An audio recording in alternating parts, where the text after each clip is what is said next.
What's up, guys? My name is Daniel. I'm one of the youth interns here at Trinity, and I'm so stoked to be here with you guys today to continue to talk to you guys about the story of Joseph. A little bit about myself is that I'm super new to the Okanagan, and I think that it's one of the most beautiful places in all of Canada. So if you guys have any places that you love to go or you love to go eat or anything, I'd love to hear about those places. Please just come find me and tell me. So last week, remember Sarah talked about living like you never know who might be watching and how conducting our lives with integrity is so important.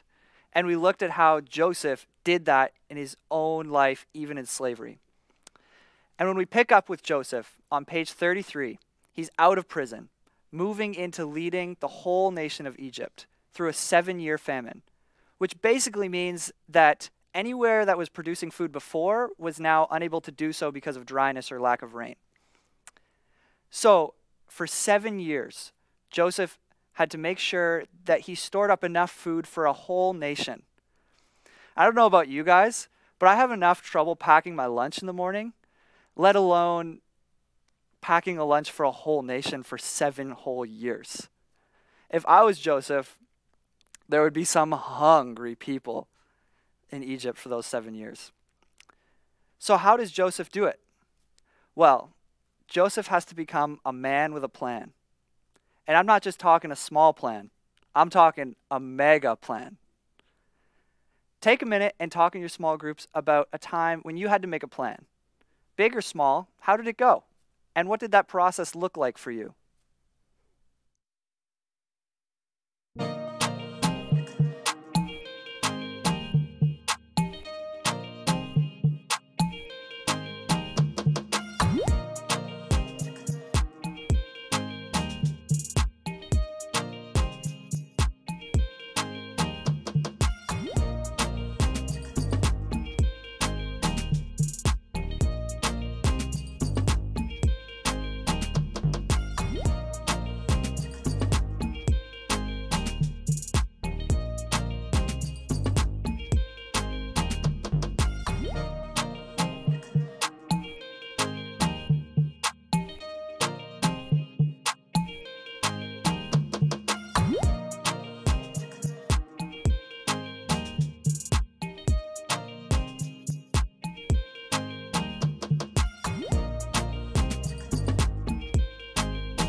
Thanks for sharing, guys. So Joseph, the man with the plan, working his plan, making sure that the people are getting the food they need. And you know what? As Joseph is acting out his plan, we get to see how God's plan is unfolding in Joseph's life. God is using Joseph, the same guy whose own brothers sold him into slavery, who ended up as a prisoner. God is using him in epic ways. God says, "Hey Joseph, I'm not done with you. I have a place for you."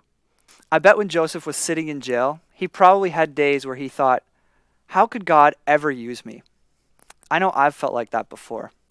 When I don't do as well as I wanted to in school, or I'm not perfect for others around me, or I don't look like that person, or when I can't please people, or I'm just lazy on a Sunday morning. But God has a plan for you, and he has a plan for me. He has a purpose for you, and he has a purpose for me. And he had a purpose for Joseph. Joseph is continuing to lead the nation of Egypt. Meanwhile, Joseph's brothers are affected by the famine as well. So Jacob, Joseph's father, sends all of Joseph's brothers, except Benjamin, to get some food from Egypt. So all the brothers show up, and instantly Joseph recognizes them. But they don't recognize him. And as much as Joseph probably wanted to reveal himself to his brothers, he didn't. How was Joseph supposed to know that his brothers had changed since that day that they sold him into slavery? So Joseph's brothers request food for their family. But Joseph tells them that they must return with all their brothers in order to receive food. So the brothers return home and tell their father about the conditions that the man in Egypt had made in order for the family to get food. But Jacob did not want to send his son Benjamin with the brothers because he loved Benjamin, and he loved Benjamin the way that he loved Joseph, and he didn't want to lose another son. But eventually, Jacob budged, and he sent Benjamin with the brothers to get food. When they arrived in Egypt, they saw Joseph again, not recognizing him, not recognizing that he was their brother that they sold into slavery. So here on page 37, it says that they bowed down before him to the ground. And, whoa, hold up. Remember, Joseph had that dream where his brothers would bow down to him. And this was that moment. God had orchestrated this whole thing. God had planned this even before Joseph was sold into slavery. It says on page 37 that Joseph was deeply moved by the sight of his brother Benjamin. And he hurried out and looked for a place to weep. But Joseph still couldn't be sure that his brothers had changed, so he didn't reveal himself to them just yet.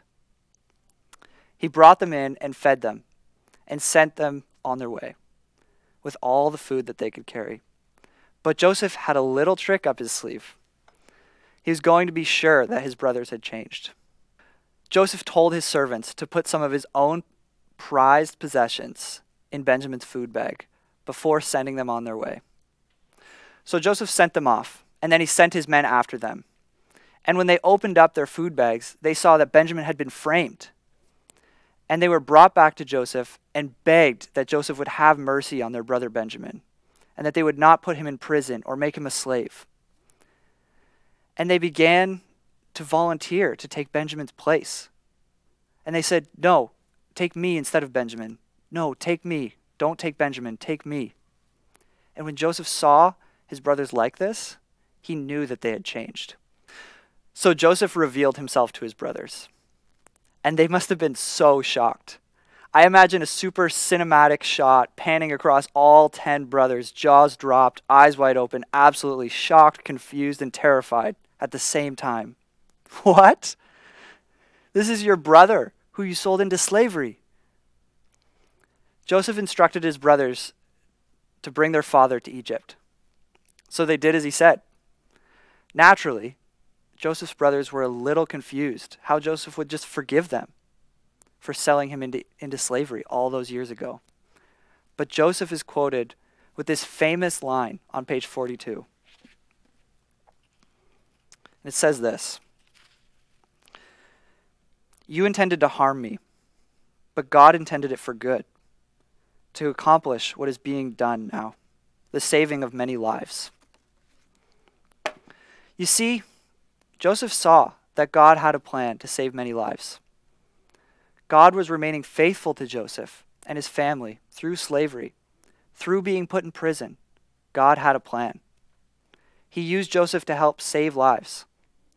And it probably wasn't easy for God to see Joseph go through all that pain and suffering, but he had a plan. And what Joseph's brothers intended for evil, God used for good. And if you guys don't hear anything else that I say, please hear this, that God has a plan for you. He does. He loves you so, so much. Man, God thinks you're awesome. And he wants to use your gifts and abilities to bring glory to him. And you know what? Sometimes that process is not super fun. Or it feels hopeless. Or like, God could never use me. But let me tell you, Joseph was sold by his brothers as a slave. Joseph was in prison. And God used him to save lives. God was faithful to Joseph. God is faithful to you. And you know what? Sometimes life is hard. Sometimes the hard things in life, God is using to form you and prepare you for what he has planned for you. I remember when I was in grade 11, and man, life was good. But one day my parents sat me and my 3 siblings down and told us that we'd be moving at the end of the summer. And that meant that I was going to be doing grade 12 halfway across the country. And let me tell you, it was not a fun year. I had to leave all my friends. My older brother moved out. I didn't know anybody. It sucked. I remember the first day of school, I made a countdown to the end of the year. And that's a long countdown. I didn't want to be there at all. But you know what? That year I grew a lot closer to my family. I learned that meeting new people is possible. It's a little bit scary, but it's possible. I learned that moving can open up the possibility to so many different new adventures. And I've moved 6 times since then. And every time, God reveals to me a new piece of how and why he created me. Getting a clearer understanding of what God's purpose is for me. In your group, talk about something hard that you've had to do. What did you learn from it? And how did God help you through that time? How did you feel God's faithfulness through it?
know what, guys? The story of Joseph reminds me of Jesus. Before he went to die on the cross, it says in Matthew chapter 26, he prayed that God would take away the suffering that he was about to endure. Praying that if there was any other way to carry out the plans that God had, that would happen. But God had great plans to save mankind. And he had to send Jesus to the cross. And he had to send Joseph into Egypt. He had to move me halfway across the country to teach me about the plans he had for me. And you know what? Sometimes experiences are hard. But we have to remember to trust God and remember that he thinks you're so amazing and he loves you so, so much. And he has a plan for you. How do you think you can know God's plan for you? What do you think God's plan for you is this week? And how do you think God can use you in the future?